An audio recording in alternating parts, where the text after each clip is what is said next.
Hello students, आज मैं पढ़ाऊंगी आपको साइकोलॉजी। साइकोलॉजी क्या है? Psychology, what is psychology? Psychology एक ऐसा वर्ड है जो कि आपको बताता है कि व्यवहार कैसा है, आपका व्यवहार कैसा हो सकता है, या बच्चों का व्यवहार हम परिवर्तित कैसे कर सकते हैं। अच्छा, गाना सुना होगा आपने ऋतिक रोशन का, मैं ऐसा क्यों हूँ, मैं ऐसा क्यों हूँ। तो अगर उसने साइकोलॉजी पढ़ी होती तो उसको ज़रूर पता होता कि मैं ऐसा क्यों हूँ। साइकोलॉजी एक ऐसी ब्रांच है साइंस की जो कि डील करती है बिहेव के साथ, यानी कि हमारा स्वभाव कैसा है, प्राणी मात्र का, इसमें सभी आ गए, एनिमल्स भी और मनुष्य भी। उन सब के स्वभाव का अध्ययन करना, उनके व्यवहार का अध्ययन करना किसके अंदर आता है? साइकोलॉजी के अंदर। ठीक है, चलिए कुछ फैक्ट्स देखते हैं। साइकोलॉजी वर्ड है, सबसे पहले किसने दिया था? तो जो साइकोलॉजी शब्द है, ये शब्द किसने दिया था? सबसे पहले ये शब्द दिया था रुडोल्फ गोइकिल ने। रुडोल्फ गोइकिल, ये वर्ड उन्होंने दिया था 1590 के अंदर। ठीक है, रुडोल्फ गोइकिल। हम यहाँ स्टार्ट करेंगे साइकोलॉजी को बिल्कुल बेसिक से। ऐसे वर्ड जो आपकी समझ में नहीं आते उनको देखिए आप गौर से, मैं यहाँ समझाऊंगी उनको बिल्कुल बेसिक से। तो please bring your mind and set your mind with me to read psychology. Let's come on. देखिए, साइकोलॉजी वर्ड सबसे पहले दिया था रुडोल्फ गोइकिल ने, इन्होंने दिया था 1590 के अंदर। लेकिन ये शब्द प्रचलन में कब आया? तो ये शब्द है, ये प्रचलन में आया था सबसे पहले एक वैज्ञानिक थे M.F. लोंचे। इन्होंने एक बुक लिखी थी, उस बुक का नाम था, इनकी बुक का नाम क्या आपको पता है? इनकी बुक का क्या नाम था? सोचिए, इनकी बुक का क्या नाम था? इनकी बुक का नाम था भौतिकवाद का इतिहास। तो इनकी बुक का नाम था हमारे पास भौतिकवाद का इतिहास। इस बुक के अंदर इन्होंने डिटेल में साइकोलॉजी वर्ड का यूज़ किया था। अब नेक्स्ट है हमारे पास, ये वर्ड है, ये लैटिन भाषा का शब्द है, लैटिन भाषा का शब्द है। अच्छा, लैटिन भाषा में इसका क्या अर्थ होता है? तो लैटिन भाषा में हमारे पास इसके दो अर्थ हैं, दो वर्ड हैं एक वर्ड के अंदर। देखिए, साइको और लोगस। तो लैटिन भाषा में दो शब्द हैं इसमें। पहला है हमारे पास इसमें साइकी, दूसरा है हमारे पास इसमें लोगस। साइकी का मतलब होता है आत्मा और लोगस का मतलब होता है विज्ञान। तो इन लैटिन जो साइकोलॉजी है उसका क्या मतलब हो गया? आत्मा का विज्ञान। ठीक है, तो आत्मा का विज्ञान। अब देखिए, स्टार्टिंग में मैंने क्या कहा था? वीडियो के स्टार्टिंग में मैंने कहा था साइकोलॉजी एक ऐसी साइंस की ब्रांच है जो हमारे बिहेव के साथ डील करती है, यानी कि वो ये बताती है कि हमारा स्वभाव कैसा है। लेकिन यहाँ इसको आत्मा का विज्ञान कहा गया है। तो ये एक विकास क्रम था साइकोलॉजी का जो इसको आत्मा के विज्ञान से और व्यवहार के विज्ञान तक लेकर आया। तो हम सबसे पहले वो विकास क्रम देखते हैं, इसका क्या था। इसमें सबसे पहले आएगा 15वीं शताब्दी थी, उसके अंदर इसको कहा जाता था आत्मा का विज्ञान। तो सबसे पहले इसको बोला गया आत्मा का विज्ञान। अब ये कौन थे जो इसके प्रवर्तक थे, यानी इसको मानने वाले थे, या इन्होंने जो इसकी थ्योरी दी थी? तो जो यूनानी दार्शनिक थे वो सारे इसको आत्मा का विज्ञान मानते थे। कौन से साइंटिस्ट थे? तो उसके अंदर हमारे पास आएगा प्लेटो, अरस्तु और डेकार्टे। ये वो वैज्ञानिक थे या वो व्यक्ति थे जिन्होंने साइकोलॉजी को आत्मा का विज्ञान कहा। लेकिन एक बात पर गौर करिए आप, क्या हम आत्मा को देख सकते हैं? क्योंकि इसके साथ विज्ञान जुड़ा हुआ है। विज्ञान तब तक किसी चीज़ को मान्यता नहीं देता या मानता नहीं है जब तक कि उसका भौतिक सत्यापन, उसकी जांच नहीं कर लेता वो पूरी तरह से। लेकिन चूँकि आत्मा को हमने कभी नहीं देखा, ना उसका भौतिक सत्यापन हो सकता है, ना हम उसके ऊपर कोई टेस्ट कर सकते, क्योंकि ये चीज़ हमें दिखाई ही नहीं देती। तो जो चीज़ हमें दिखाई नहीं देती उसके ऊपर टेस्ट नहीं हो सकते, उसकी सत्यता की जांच प्रमाण नहीं दे सकते हम उसके विरुद्ध कोई भी। तो इसे, इस थ्योरी को, कि इसको साइकोलॉजी को आत्मा का विज्ञान कहते हैं, इस थ्योरी को नहीं माना गया। फिर इसके बाद दूसरी चीज़ के विकास क्रम में आई, कुछ टाइम बाद इसको माना गया मन या मस्तिष्क का विज्ञान। मन या मस्तिष्क का विज्ञान। अब देखिए मन या मस्तिष्क क्या होता है। क्या हमारे मन में जो विचार आते हैं कोई दूसरा उन्हें देख सकता है, उनके ऊपर जांच कर सकता है, उसका भौतिक सत्यापन दे सकता है? नहीं, मन या मस्तिष्क के अंदर ऐसा नहीं हो सकता। अब सबसे पहले तो वो कौन से वैज्ञानिक थे जो इसको मानते थे? तो इसके अंदर था पोम्पोनोजी,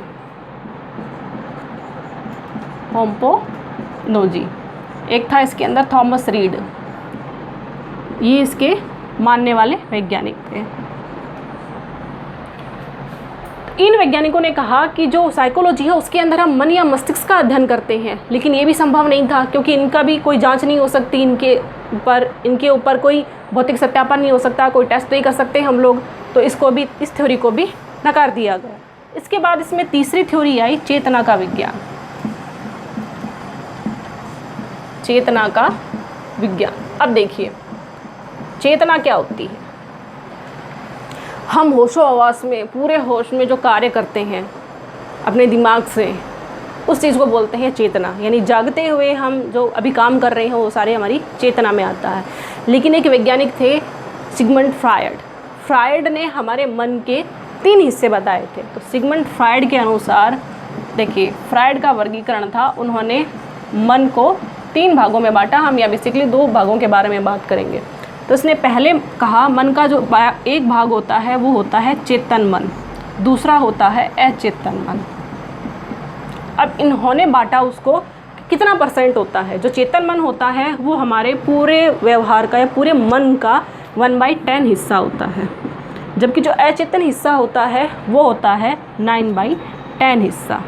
अब मुझे एक बात बताइए, अगर मैं इसके चेतना का विज्ञान बोलती हूँ तो मैं इसके 1/10 हिस्से को तो इसका विश्लेषण कर सकती हूँ, जांच कर सकती हूँ, लेकिन जो मेरा 9/10 हिस्सा बच गया मन का, उसका अध्ययन मैं कैसे करूँगी? यानी कि इसमें आधा ही ज्ञान मिला हमें, यानी कि आधा ही टेस्टिंग हुआ। तो इस चीज़ को भी मना कर दिया गया कि इसको चेतना का विज्ञान नहीं कहते। अब फर्दर कुछ अमेरिकी वैज्ञानिक थे, उन्होंने इसको व्यवहार का विज्ञान कहा। व्यवहार का विज्ञान। उनके अनुसार हमारे व्यवहार का पूर्ण तरीके से मन उसका विश्लेषण करना ही साइकोलॉजी के अंतर्गत आता है। अब देखिए जो वैज्ञानिक थे उन्होंने व्यवहार को भी कई भागों में बांटा। क्या होता है व्यवहार? तो उन्होंने बताया कि जो हमारा व्यवहार होता है उसके कई हिस्से होते हैं। तो व्यवहार के अंदर उन्होंने बताया कि जितनी भी हमारे अंदर क्रियाएं होती है, जो हम हाथ पाँव से स्नायु तंत्रों से हम जो क्रियाएं करते हैं या इंद्रियों से जो क्रियाएं करते हैं, इंद्रिय जनित क्रियाएं, हमारे व्यवहार में क्या क्या आएगा? इंद्रिय जनित क्रियाएं आएगी, जैसे कि बोलना, चलना, सुनना, इंद्रिय जनित बोलना, चलना, सुनना, ये सारी क्रियाएं। दूसरी इन्होंने बोला कि जो हमारे मन के भाव होते हैं, भाव यानी कि क्रोध, उदासी, आश्चर्य, गुस्सा, प्यार, इन सबको भाव के अंदर माना गया है। इसके अलावा इन्होंने कहा कि हमारा जो मस्तिष्क कार्य करता है, हमारा मस्तिष्क की जो क्रियाएं होती है, जैसे कि गणना करना, किसी के बारे में सोचना, कल्पना करना, इन सब चीज़ों को मस्तिष्क के बारे में, मस्तिष्क के अंदर हम पढ़ते हैं। तो अब उन्होंने क्या बताया व्यवहारवादियों ने कि जो हमारा व्यवहार होता है इसके अंदर ये सारी क्रियाएं पाई जाती है। अब ये सारी क्रियाएं, इनका हम अध्ययन कर सकते हैं, इनका अध्ययन कर सकते हैं, इसका मतलब हम संपूर्ण व्यवहार का अध्ययन कर सकते हैं। तो साइकोलॉजी को साइकोलॉजी यानी कि विज्ञान की वह शाखा जिसके अंतर्गत हम मानव का या प्राणी का, संपूर्ण प्राणी मात्र का, जिसमें जानवर भी शामिल होते हैं, उनके व्यवहार का अध्ययन किया जाता है, उसको कहते हैं हम लोग साइकोलॉजी। तो ये था इसका विकास क्रम, जिसमें कि ये आत्मा के विज्ञान से लेकर और व्यवहार के विज्ञान तक परिवर्तित हुई। तो इस तरह से इसका विकास क्रम परिवर्तित हुआ। अब हम नेक्स्ट देखते हैं इसके अंदर जो साइकोलॉजी होती है उसके कौन कौन से पक्ष होते हैं। तो मनोविज्ञान के पक्षों के बारे में बात करेंगे। अब देखिए मनोविज्ञान का सिर्फ एक पक्ष होता है जिसके बारे में हम अध्ययन करते हैं। मनोविज्ञान का पक्ष सिर्फ एक होता है, व्यवहार। व्यवहार के कई पक्ष हो सकते हैं, यानी कि व्यवहार के अंदर कई क्रियाएं शामिल हो सकती है। अब देखिए व्यवहार के अंदर हम कौन कौन सी क्रियाएं शामिल करते हैं। तो व्यवहार के अंदर हम मुख्य रूप से 3 क्रियाएं शामिल करते हैं। इसके अंदर पहली चीज़ आ गई हमारे पास संज्ञान। दूसरी चीज़ आ गई हमारे पास भाव, ठीक है। और तीसरी चीज़ हमारे पास आ गई जो मस्तिष्क की जो क्रियाएं होती है, जो क्रियाएं होती है नॉर्मल, वो क्रियाएं। अब देखिए वन बाय वन मैं आपको बताती हूँ क्रियाएं कौन कौन सी होती है। क्रियाएं जो हम इंद्रियों से करते हैं, हमारे नॉर्मल काम होते हैं, जैसे कि इसके अंदर आ गया बोलना, चलना, तैरना, ये सारी क्रियाएं होती है। इसके अलावा सुनना हो गया, दौड़ना हो गया, खाना हो गया, ये सारी क्रियाएं आती हैं। भाव क्या हो गए? भाव हमारे व्यवहार को प्रतिष्ठित करते हैं, जैसे कि उदासी है, सुख है, दुख है, इन सब चीज़ों को भाव के अंदर हम पढ़ेंगे। उदासी, सुख, आश्चर्य, ये सारे हमारे व्यवहार के मन के भाव होते हैं। लास्ट हमारे पास चीज़ है संज्ञान। संज्ञान क्या होता है? जो हमारे मन या मस्तिष्क के अंदर जो चीज़ें होती हैं, जो हमें दिखाई नहीं देती है, उन चीज़ों को हम कहते हैं संज्ञान। तो संज्ञान के अंदर कौन कौन सी क्रियाएं आती हैं? संज्ञान में देखिए सबसे पहले आएगा हमारा चिंतन, किसी समस्या के बारे में सोचना कि उसका हल क्या हो सकता है, वो समस्या क्यों पैदा हुई, उस चीज़ को बोलते हैं हम लोग चिंतन। चिंतन का यहाँ चिंता से कोई लेना देना नहीं है। देखिए चिंतन का मतलब हो गया हम उसके किसी समस्या का हल ढूंढ रहे हैं, उसके बारे में विस्तार से सोच रहे हैं कि ये क्यों पैदा हुई और किस तरह से समस्या दूर हो सकती है।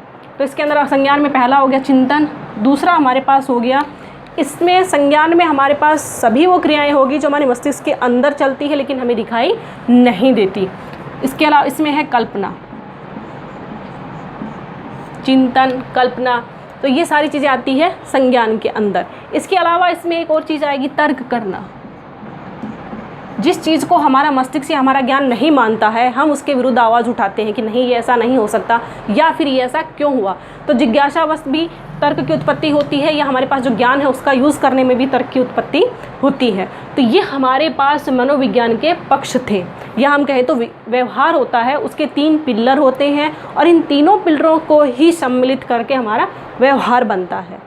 अब देखिए एक वैज्ञानिक थे वॉटसन ने कहा था कि अगर हमें मनोविज्ञान को वस्तुपरक बनाना है तो हमें उसके 3 तत्वों को समझना होगा, या फिर मैं यूँ कहूँ वॉटसन के अनुसार मनोविज्ञान के 3 तत्व होते हैं मुख्य रूप से। तो मनोविज्ञान के 3 तत्वों में अब ये पढ़ेंगे हम वॉटसन के अनुसार। अब वॉटसन ने कहा था, तो वॉटसन के अनुसार 3 तत्वों में सबसे पहला तत्व है प्राणी। जी हाँ, यही वो चीज़ है जिसके चारों तरफ साइकोलॉजी घूमती है। प्राणी, जिसकी इच्छाओं को, जिसके व्यवहार को हम लोगों को अध्ययन करना है साइकोलॉजी के अंदर। अब दूसरी चीज़ है इसके अंदर हमारे पास उद्दीपक।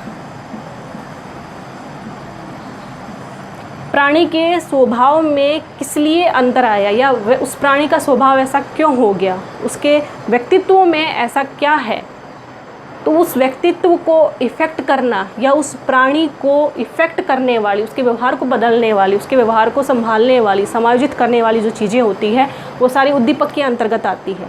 उद्दीपक क्या होते हैं? देखिए उद्दीपक हमारा परिवेश हो सकता है चारों तरफ का, तो उद्दीपक के अनुसार हो गया परिवेश या हमारी आवश्यकताएं।